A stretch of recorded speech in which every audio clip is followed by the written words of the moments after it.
नमस्कार, good morning. क्या हम अपनी मर्ज़ी से लड़का या लड़की डिसाइड कर सकते हैं आईवीएफ में?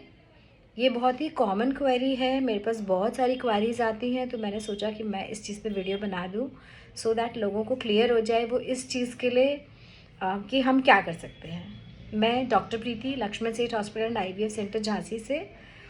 आप मेरे चैनल को लाइक एंड सब्सक्राइब कर दीजिए सो दैट मैं जो एजुकेशनल वीडियोस बनाती हूँ रिगार्डिंग योर कॉमन क्वेरीज, जो भी फीमेल से रिलेटेड कॉमन क्वेरीज होती हैं उन पर वीडियोस बनाती हूँ। आपका भी कोई सवाल हो तो आप डाल सकते हो, तो हमारी टीम या मैं कोई ना कोई उसका ज़रूर जवाब देंगे, या वीडियो बनाने की ज़रूरत है तो हम उस पर एक वीडियो बनाएंगे।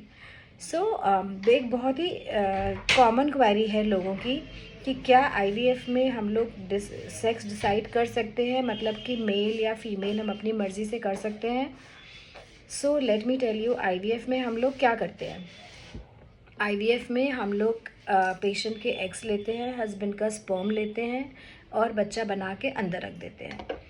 अब होता क्या है, ये जो मेल और फीमेल है ये कैसे डिसाइड होता है। जो फीमेल होती है उसके क्रोमोसोम एक्स और एक्स दो टाइप के बनते हैं, सो उससे सेक्स डिटरमाइन नहीं होता। जो मेल्स हैं उनके स्पर्म्स में आधे 50% एक्स होते हैं, 50% वाई होते हैं। तो जब एक्स एक्स से मिलेगा तो फीमेल होगी और जब एक्स वाई से मिलेगा तो मेल होगा।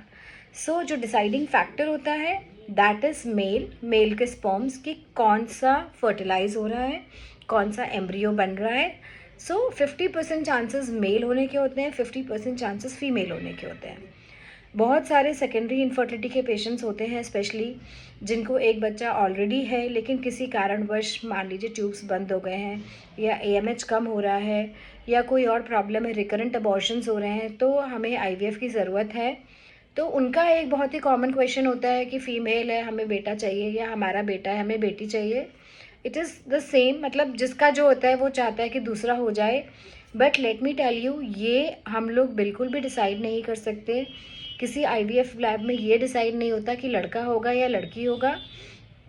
बहुत सारे हम लोग सुनते हैं कि पेशेंट्स कहते हैं कि पंडित जी हैं वो दवाई देते हैं, 50,000 लेते हैं, अगर आपका उसके बाद बेटा हो गया तो वो आपको कुछ नहीं, और अगर आपकी फ़ीमेल हुई तो आपको 40,000 वापस करेंगे।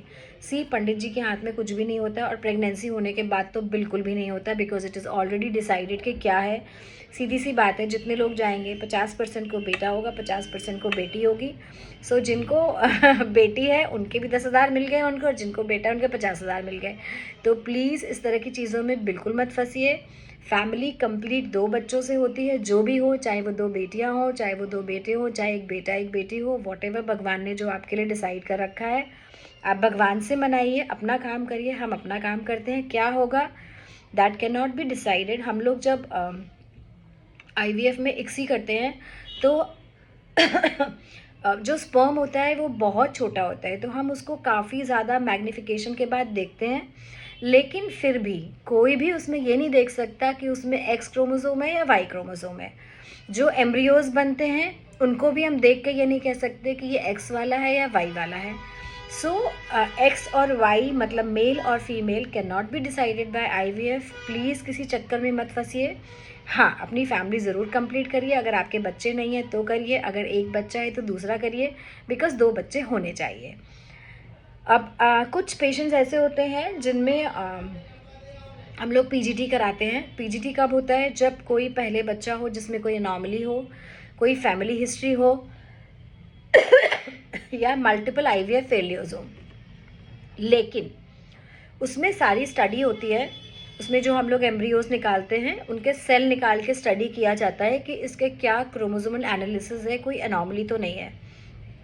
लेकिन बिकॉज इंडिया में पीसीपीएनडीटी एक्ट है जिसके थ्रू कोई भी हम लोग सेक्स का ना डिटर्मिनेशन कर सकते हैं, ना हम देख सकते हैं, ना हम अबॉर्शन कर सकते हैं।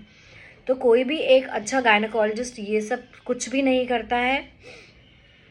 और जो पीजीटी भी होता है उसमें भी जो हम लोग को रिपोर्ट्स मिलती हैं उसमें ये वाली नहीं मिलती हैं कि क्या क्रोमोसोम है, मतलब एक्स है या वाई है, ये वाला नहीं मिलता है। केवल अगर कोई अनॉमली उसमें आ रही है तो वो हमें रिपोर्ट मिलेगी, अगर अनॉमली नहीं आ रही है तो वो मिलेगी हमें रिपोर्ट, और वो भी हर कोई नहीं करा सकता है। एक वैलिड रीज़न होना चाहिए पीजीटी कराने के लिए।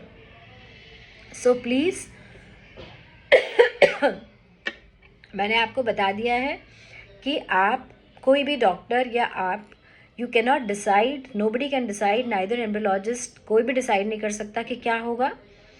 सो इस चक्कर में बिल्कुल मत पड़िए और बस प्रेगनेंसी करिए और जो भी क्वारीज हो वो मुझे बताइए सो दैट मैं आपका उस पर आगे वीडियो बना सकूं। अगर आपको कोई क्वारी है IVF से रिलेटेड तो आप मुझे व्हाट्सअप कर सकते हैं 9235730222 पे, बट प्लीज़ कॉल नहीं करना है, सिर्फ मैसेज करना है और वेट करना है। और अगर 10-12 घंटे हो जाए आपके उसका जवाब नहीं मिले तो आप एक फिर से हेलो भेज सकते हैं, बिकॉज बहुत सारे पेशेंट्स होते हैं तो पीछे चला जाता है। Thank you, take care.